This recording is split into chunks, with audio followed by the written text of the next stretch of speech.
Hi, this is Dyniecia Barnes of Salon, JOIERE, and I am a weave expert.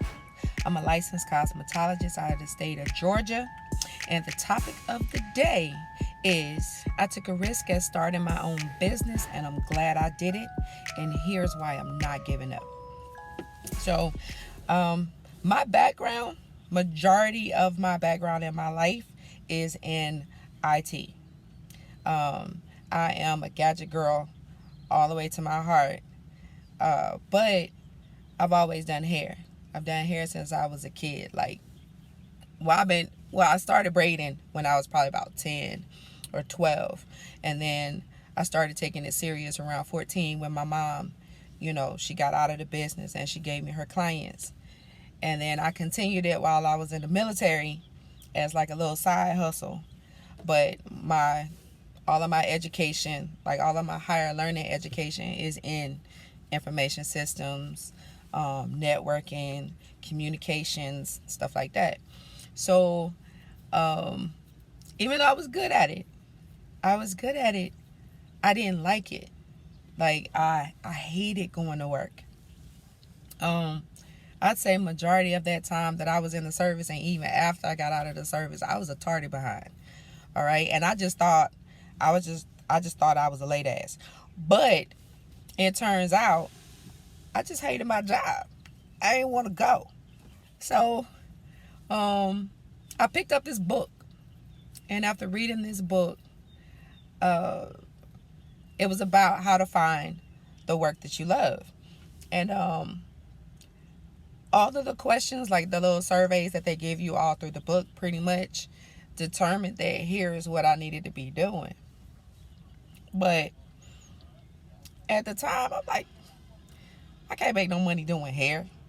I'm not finna leave the IT industry to go do hair. At that time, I just didn't see it as something that I could retire doing or make a lot of money at. Looking at the fact that in my mind, there was no way that it wasn't that I didn't think you could make no money in the hair industry. I just didn't believe that me changing my career at that point in my life, that I would be able to make the kind of money I was making in IT in hair. I thought I had come in like way too late in the game. So I went ahead and found my little job in IT. I got fired, and I went ahead and enrolled in school. And by the time I completed my second degree, schools had opened up to, the GI Bill had opened up to include vocational school. So after I got my degrees, I went to cosmetology school and I got my license. Now, when I got out, I had every intentions of opening a shop when I got out of the military for braiding, because that's primarily what I did. But after going to cosmetology school, it's like, okay, I done learned all this new stuff. I'll open a shop. Well, I was in for a very rude awakening, and quickly realized that neither cosmetology school nor college prepares you for opening a business off the rip, like right after graduation, knowing exactly what to do. Because I was doing some of the things that we had talked about in school, and a lot of those things were obsolete. Nobody was doing that anymore. Marketing had gone digital. And then there was all of these social media platforms that I had no idea about. So I had to get on the learning curve and hit that bitch hard to in order to put my business out there. But some things had gone down between me and my partner, and I ended up shutting that first one down anyway. This same business partner got me a job at a popular salon chain, and I worked there. I don't even think I was there for a whole year before I realized, like, this ain't what's up either, you know? So people started asking me, like, when I was going to go and do my own thing. And a month, a very specific month would pop up in my head, and I would never say it. I'd just be like, I don't know.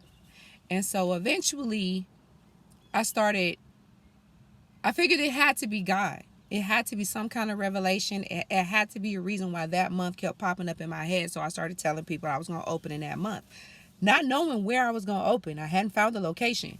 So I kept saying, I told them, I was like, I'm going to open in May. They was like, where you going? I was like, I don't know. I ain't found nowhere yet, but it's going to be in May. So a young lady that I was working with in another spot, like off in the cut, she came and got me, and she was like, I got this place I want you to check out. You want to come with me? So I went with her, looked at it. Beautiful. All right. Beautiful. And the rent wasn't bad. He offered a nice little special. And at first, I had said I was going to open up during the month that was revealed to me. And then I called him back and said, I'm like, I don't know. I got some stuff I got to do. Let me see about some things first. And I asked him to push it forward to June. And then I went to church, and somehow, like, one of the sermons was on faith. And I was like, you know what, Lord, you're right. So I went back and I called him and I told him to change it back to May. And I just trusted that everything was going to be okay. And so when I did that, actually the first time when I stepped out on faith and I just said May, things just started falling into place. I started finding things that I needed on sale. People were selling the very things that I needed in great condition. I had pulled out all of the stuff that I had in storage, like in my basement, to pretty much set up my first salon. And then the place that I found, he offered quite a bit of the furnishings and whatnot, so I didn't have a whole lot to get. Shortly after opening, reps started coming through, and that's how I started selecting my product lines that I would both use and advocate in the salon, or endorse, I think that's the right word, endorse in the salon and sell to my clients. And then it fast forward. No, okay, there was a period in my life. My mom was sick. I was going through a separation with my ex-husband. I had a toddler. I had a daughter that was preparing for college. And my business was not taking off. So all of this stuff was hitting me at the same time. And I remember having a conversation with my daughter where I said, I think I'm going to close my doors. I think I just need to shut down. Ex-husband don't like where I work because there's too many men around. Business ain't jumping, yada, yada, yada. And she just burst into tears. And she was like, I cannot believe, like, out of all the people that I know, I never imagined you giving up on yourself. Like, she was like, I just cannot believe what I'm hearing right. I can't believe what's coming out of your mouth. And she was like, I'm so disappointed in you. I'm so disappointed in you. And then that made me cry. And I really had to rediscover myself, because it was so much going on. And it was so much going on in my marriage that I had lost myself. And I had lost some of my ambition and my drive and that fire that, I had made a deal with myself years ago that I was going to give fear the finger and do it anyway. And I had somehow become like extremely subdued and passive when it came to my dreams and ambitions.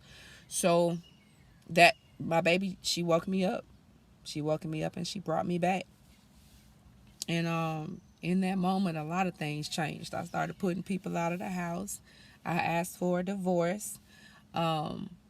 I put more energy and effort into learning new social media platforms. First off, what they are. I started creating profiles before I even knew how to use it right. And just started putting stuff out there. I just figured do it and figure it out later. Just get started. So everything took off. Everything started going well. And there was a point in my business where my place was too small. Where I started was too small. And me and my clients were running into each other. I was tripping over stuff. I was hurting myself. And it was the same thing. I found a spot actually down the hall from where I started that was considered a double. And but I was going to try to take it on by myself. Actually, no, I had every intention of taking it on by myself. And when I found out what the new rent was, looking at my current numbers, again, I'm telling myself, I can't do this. I mean, I ain't got the clientele for it. But the first place I was looking for, somebody came and rented. The second place I was looking for, somebody rented it. So I was like, okay, Lord, I'm just going to stay where I'm at and I'm going to wait on you. Well, I'll be doggone if 2 months later, my landlord didn't come to me and say, I got a spot that I have in mind for you and I'm going to need you to be ready by, guess what, May. So that May date popped up again. And then again, I'm doubting myself, like, okay, I'm not going to be ready by June. And then I had to revisit that whole, ye of little faith thing. And I was like, you know what? It's the reason why May keeps coming up. So I told him I would be in there by May.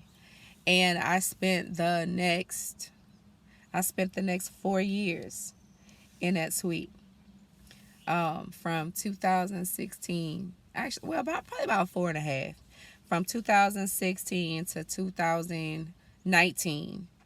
And my business, my skill set, my associations, my expertise, my product offering, it grew and expanded to the point that I could no longer fit in that room. And the same thing started happening. I didn't have enough room for me and all my clients. We were running into stuff. I was tripping over things. I was running into cabinets. And I just went ahead and said it out loud. I've outgrown this place. And so I moved to another place in December. And I went through another financial hurdle. And it was just a situation. It actually, everybody felt it in the industry during that time. Everybody felt it. And there was the change in the industry. And I saw where it became abundantly clear to me that I had not prepared, that I wasn't sufficiently prepared for bad times. And so I have, restructured my business again. I've gone in a different direction and I've taken on consulting. I have also taken on photography. There's some other things that are in the work that's going to come out here real soon. But, as being an ex-service member, what I would hear all the time when I was running the veterans is that you should have stayed in. I regret getting out. I wish I had never gotten out. I wish I had stayed in. And I don't. I am so glad I made the decision to get out of the military with no money, no job, and no place to stay.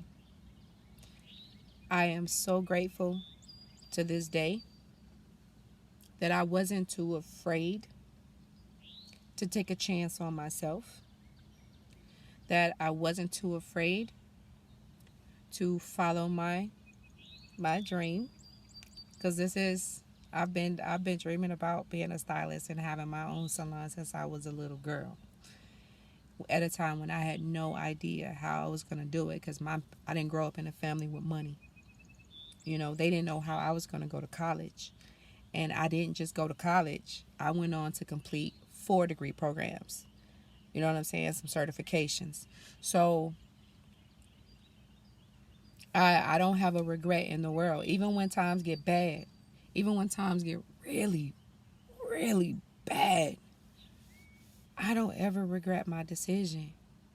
And to tell you the truth, it is nothing like working hard, coming home with aches and pains, working long hours, the stress, the headache, the heartache, the joys, and disappointments. When you're going through it all for yourself and something that you created. You're not punching a clock, and if you are punching a clock, it's your clock. If you're being asked to stay late, it is for the advancement of your business, not to make somebody else rich. If you are having to deal with difficult situations and difficult problems, it's to take your business to the next level, not someone else's. And in all honesty, I wouldn't trade it for the world.